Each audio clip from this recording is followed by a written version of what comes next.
fuse chains.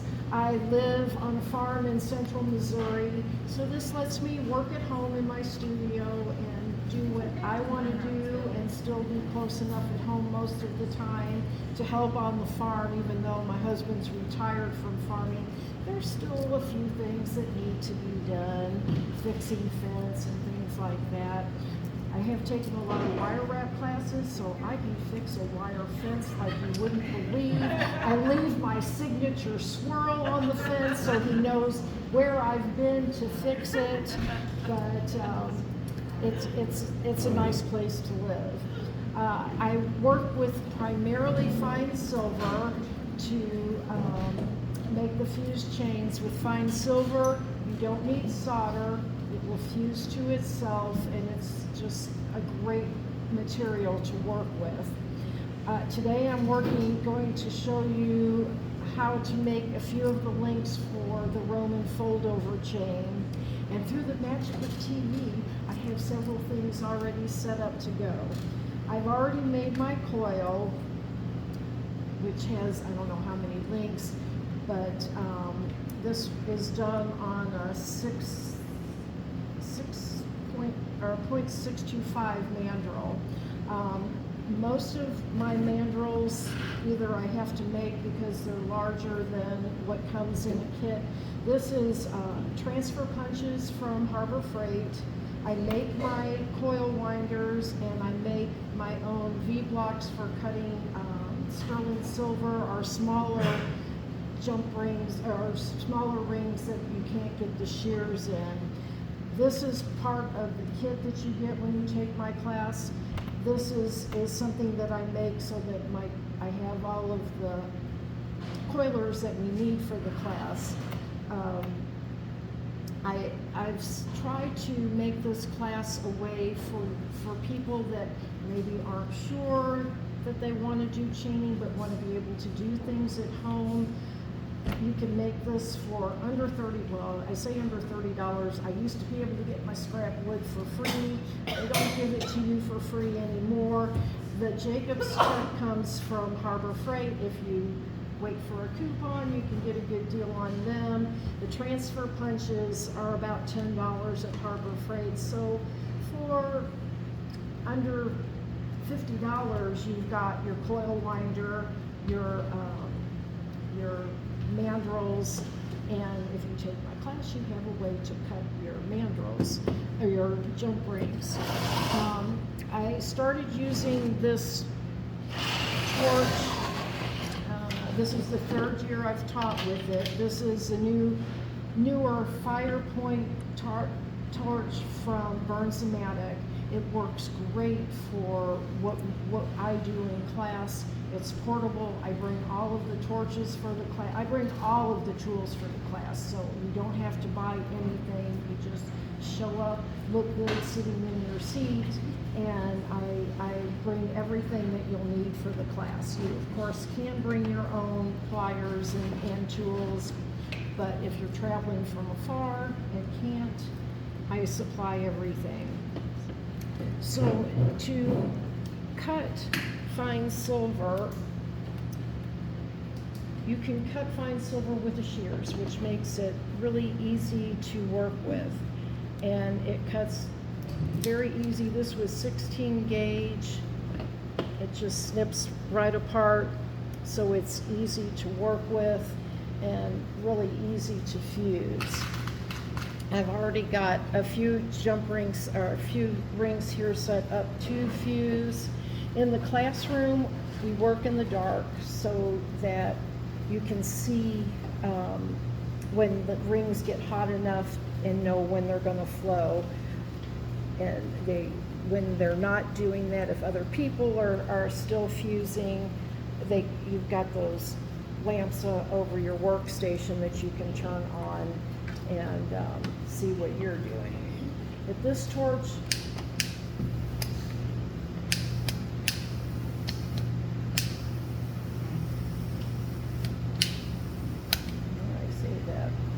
there we go.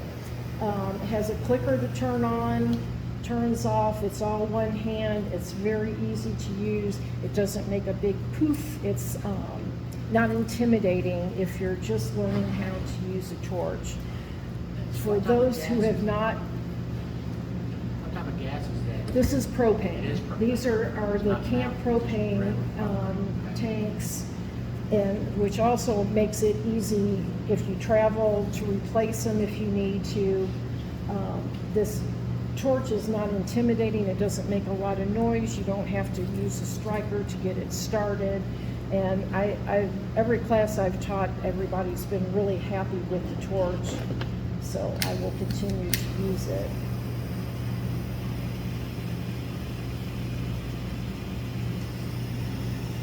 So to fuse, this is 16 gauge, so it will take a little bit of heat. You warm the link up till you see it glow, and then you go to where the joint is.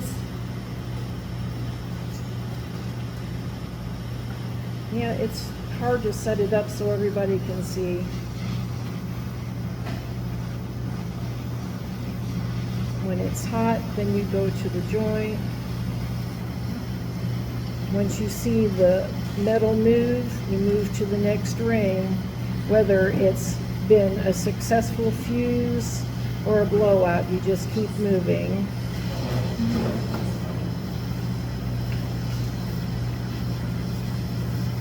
The links have to be absolutely closed and touching, or you'll have some nice balls on the end of each side of the joint, which is not really the look that we're going for. So do I deduce correctly that Sterling will not fuse like this? Sterling will fuse. You have to use flux, some encouragement, maybe a cuss word or two, but Sterling has a tendency to pit. And that's not the look I want to see either. You can do this also with Argentium. Argentium will fuse. You also have to use flux with that as well. Argentium, because if you move it too fast, it'll blow. It's not my favorite material to use. I do have one bracelet that I have set up to use Argentium so people have the experience if they want it.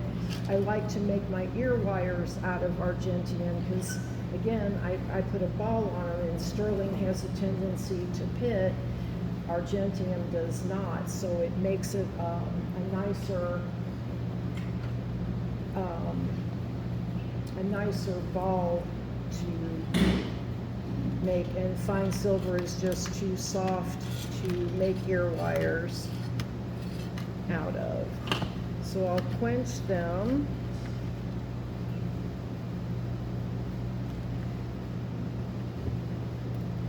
And then the next step is we're going to stretch these, and I'm going to stretch them. This is a split ring opener, an O-ring opener, and I've got my seam on one leg, and I'm going to pinch around that leg, and I'm going to reheat that so the seam will disappear. Even if it's not a pretty seam, it won't show again in the final product.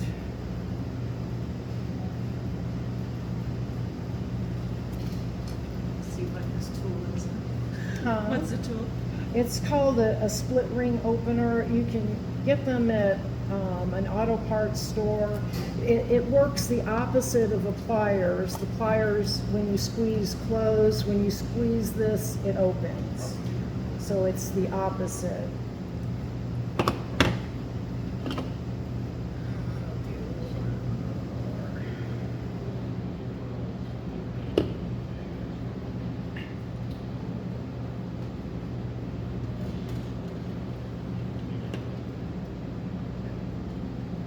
So now I've got my exclamation marks for the next step.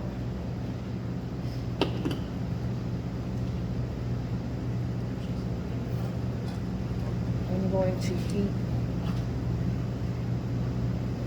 heat this again. And this time I'm going to stay underneath the circle at the bottom.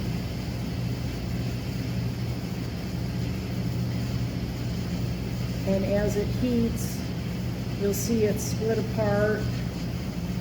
Well, not that one, but it will come up and make a ball. When the ball looks good, at least on one side, quench it and go to the next one.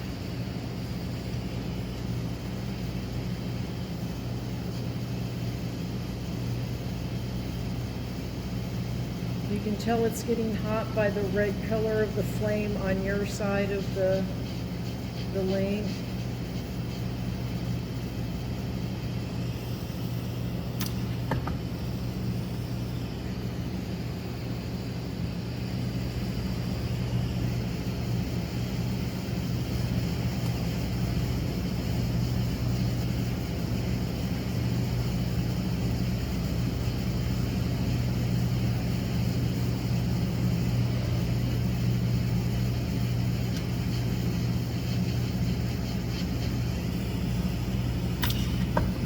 One more.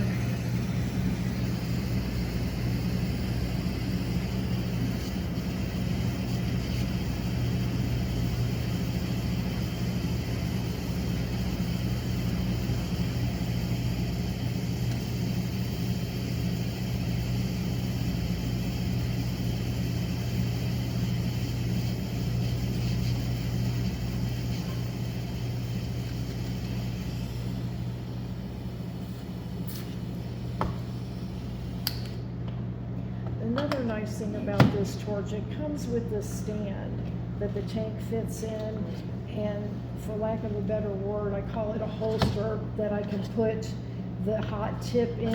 I don't have to worry about laying it down on my bench or anywhere else for that matter and burning a hole in something that I don't want to. And where did you get that torch again? Hmm? Where did you buy the torch again? One more time. Where did you buy that torch?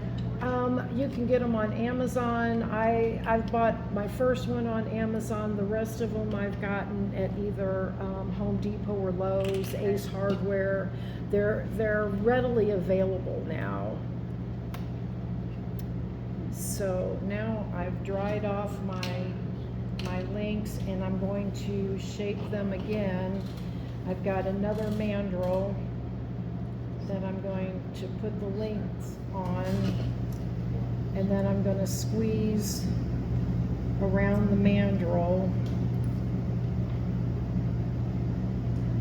and make it into that shape.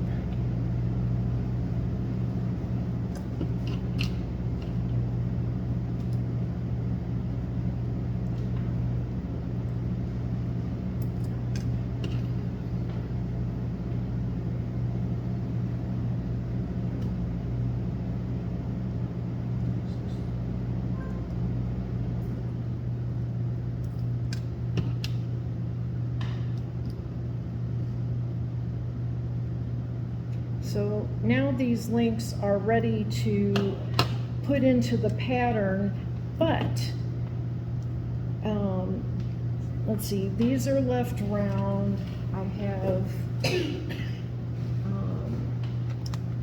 it's kind of hard to tell, but these I've hammered, I've flattened the eye on these, and then this one I've corrugated. You can come up and take a look after I get done to just see the difference in the looks. So I'm not going to hammer these or corrugate them, but now I'll look and see which side I think has the prettiest side of the balls, and I'll take my pliers and roll them over. Then I'll do the same thing on the next link. I'll put the first link into the second link into the first link, and then I'll close the first link down, making sure that the second link can't back out.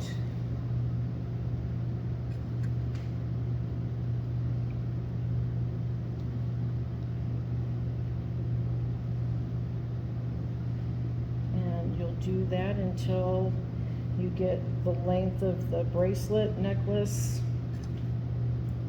that you're making. I've used these links to make earrings, bracelets, necklaces. I also used them as a bail. There's just so many chain links have so many different applications. Once you start making them, you'll just see so many different ways that you can use them besides just chain. So to me, it's fun to do. I love to see new chains. If you ever see a chain that you think is cool, send me the picture. I try to add at least one new chain every year to my collection that I teach it here. So I'm always thrilled to see something different, and I don't get off the farm as much as I used to, so I don't see things like I used to. And you can't find fashion magazines. I used to get subscriptions and, would tear just for the jewelry and tear out the pictures that I like, but they're just not on the market anymore. So that's my demonstration. Any questions? Thank you.